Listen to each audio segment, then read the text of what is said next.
سائمہ آج ڈاکٹر سے check up کروا کر آئی تھی۔ وہ حاملہ تھی اور وہ یہ خوشخبری اپنے شوہر کو دینا چاہتی تھی، لیکن شوہر گھر آتے ہی جھگڑا کرنے لگا۔ کہنے لگا چلی جاؤ، میری نظروں سے دور ہو جاؤ، میں تم کو دیکھنا بھی نہیں چاہتا۔ وہ اپنی بیوی کو گالیاں دے رہا تھا، اس بیوی کو جو بیوی قرآن کی حافظہ تھی۔ کہہ رہا تھا تم سے شادی کرنا میری زندگی کی سب سے بڑی غلطی تھی، میں پاگل تھا جو تمہارے ساتھ شادی کی۔ سائمہ کہنے لگی وسیم تمہیں کیا ہوا؟ وسیم نے کہا بس خدا کے لیے مجھے معاف کر دو، میں نے جو تعویذ لا کر دیا تھا تم نے اس کو پھینک دیا، پھر دم کیا ہوا پانی جو پیر صاحب نے دیا تھا وہ بھی تم نے نہیں پیا، تم نافرمان بیوی ہو۔ سائمہ کہنے لگی وسیم اگر میں تعویذ نہ پہنوں تو میں نافرمان، اگر میں دم کیا ہوا پانی نہ پیوں تو بھی میں نافرمان، یہ کیا جہالت ہے؟ میں پڑھی لکھی عقل رکھنے والی لڑکی ہوں، تم مجھے کس طرف لے کر جا رہے ہو؟ اور تعویذ میں اس لیے پہنوں کہ تعویذ پہننے سے میں جلدی حاملہ ہو جاؤں گی اور بچہ جو ہوگا وہ لڑکا پیدا ہوگا۔ وسیم کو غصہ آیا، کہنے لگا بدبخت عورت، اپنے شوہر سے زبان لڑا رہی ہو۔ ارے او بدبخت، اس سے پہلے کہ میں کچھ کر بیٹھوں یہاں سے اٹھ جاؤ اور میرے گھر سے نکل جاؤ۔ سائمہ کہنے لگی وسیم بات کچھ نہیں جو آپ اتنا بول رہے ہیں۔ وسیم کہنے لگا میں نے تعویذ لے کر دیا تھا، تم نے نہیں پہنا، دم والا پانی بھی نہیں پیا، دم کیا ہوا پانی پی لیتی تو آج لڑکا پیدا ہوتا۔ سائمہ کہنے لگی وسیم کیا دم کیا ہوا پانی مجھے لڑکا دے سکتا ہے؟ وسیم نے سائمہ کو تھپڑ مارا اور بالوں سے گھسیٹتے ہوئے اسے گھر سے باہر نکال دیا۔ کہنے لگا کافر عورت، یہاں سے چلی جاؤ۔ سائمہ حافظ قرآن تھی، اس کے آنسو نکل رہے تھے۔ وہ کہنے لگی وسیم آپ غلط کر رہے ہو، آپ کون سے زمانے میں جی رہے ہو؟ آپ ایسا کیوں کر رہے ہیں؟ پلیز میری بات سن لیں، میں نے کسی پیر کے پاس نہیں جانا۔ سارا محلہ اکٹھا ہو چکا تھا۔ سائمہ رو رہی تھی، کہہ رہی تھی وسیم دیکھو میں تم سے کچھ کہنا چاہتی ہوں، پلیز آپ میری بات تو سن لو۔ وسیم نے پیر صاحب کو فون کیا، کہنے لگا بابا مرشد، میری گستاخ بیوی نے وہ دم کیا ہوا پانی پھینک دیا ہے۔ مرشد بابا کہنے لگے بیٹا یہ اس نے بہت غلط کیا، تم اسے میرے پاس لے آؤ، میں اس کے نام کا چلہ کروں گا۔ وسیم کہنے لگا سائمہ تم کو میرے ساتھ بابا کے پاس جانا ہوگا۔ سائمہ کہنے لگی وسیم دیکھو یہ ہمارے گھر کا معاملہ ہے، کیوں اس میں کسی اجنبی کو لے کر آ رہے ہو؟ وسیم کہنے لگا وہ بالکل اجنبی نہیں، وہ میرے پیر و مرشد ہیں۔ سائمہ کہنے لگی وسیم میں نے کسی پیر کے پاس نہیں جانا۔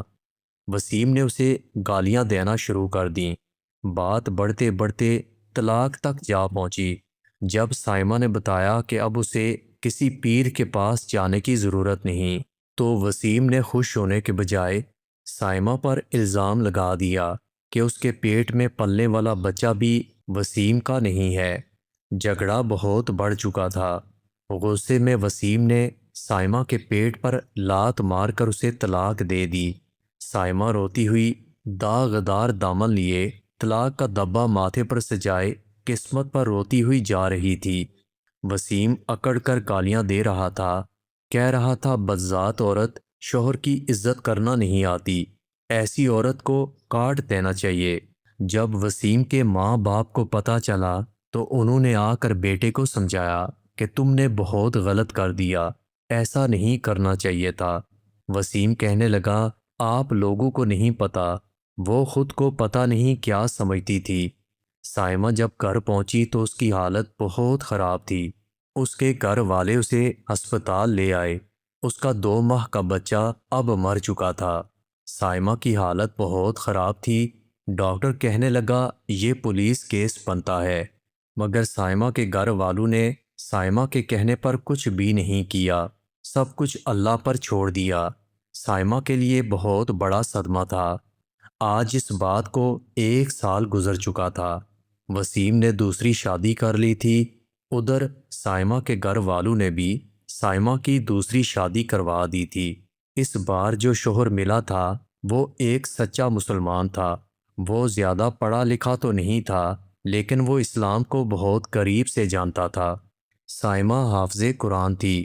اس کا دوسرا شوہر اس سے قرآن پاک کی تلاوت سنا کرتا تھا۔ زندگی میں پھر بہار آنے لگی۔ اس کا شوہر بہت اچھا تھا۔ سائمہ نئی زندگی جی رہی تھی۔ سائمہ کو اللہ پاک نے ایک خوبصورت بیٹا عطا کیا۔ وہ دونوں بہت خوش تھے۔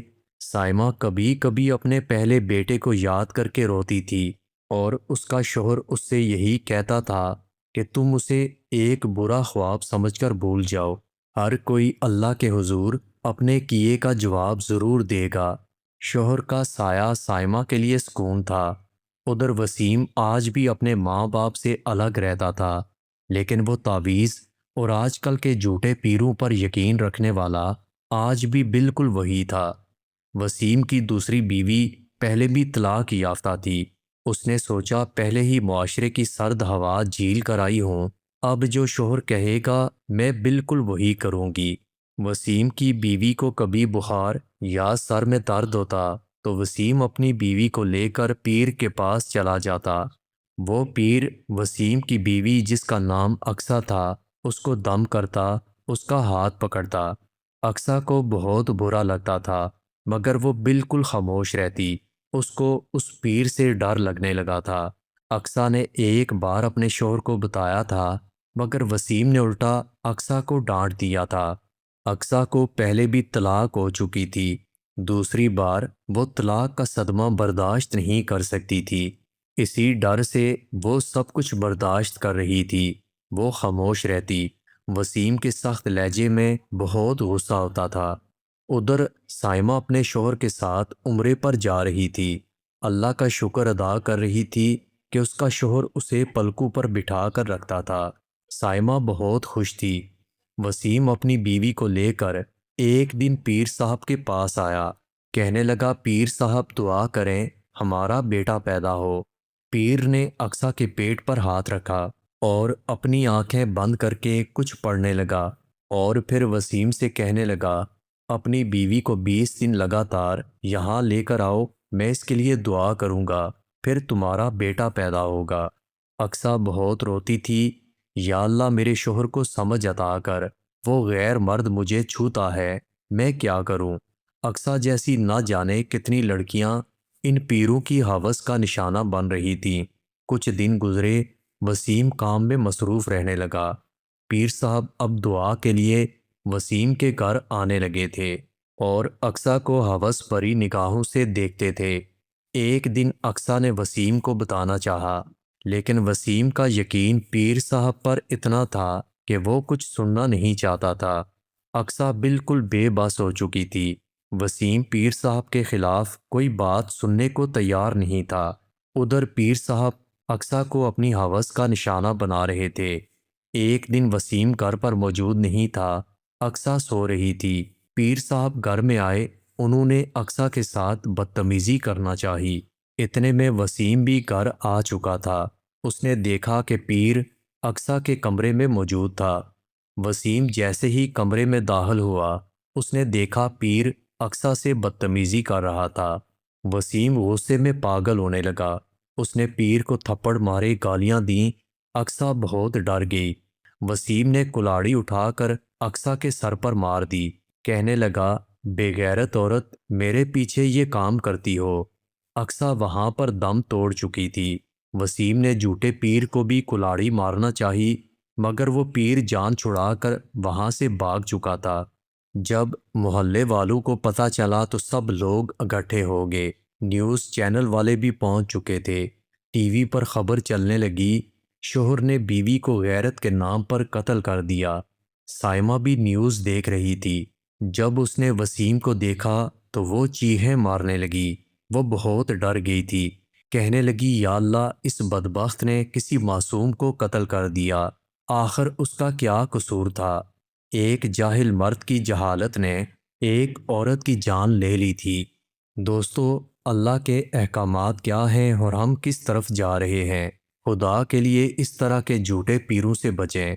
یہ کہانی بنانے کا مقصد صرف جھوٹے پیر اور کچھ حقیقت سے پردہ اٹھانا تھا۔ دوستو، اگر آپ کو ویڈیو اچھی لگی ہو تو ویڈیو کو لائک اور میرے چینل کو سبسکرائب ضرور کیجیے گا۔ دوستو، اپنا بہت سارا خیال رکھیے گا۔ ملتے ہیں اگلی ویڈیو کے ساتھ۔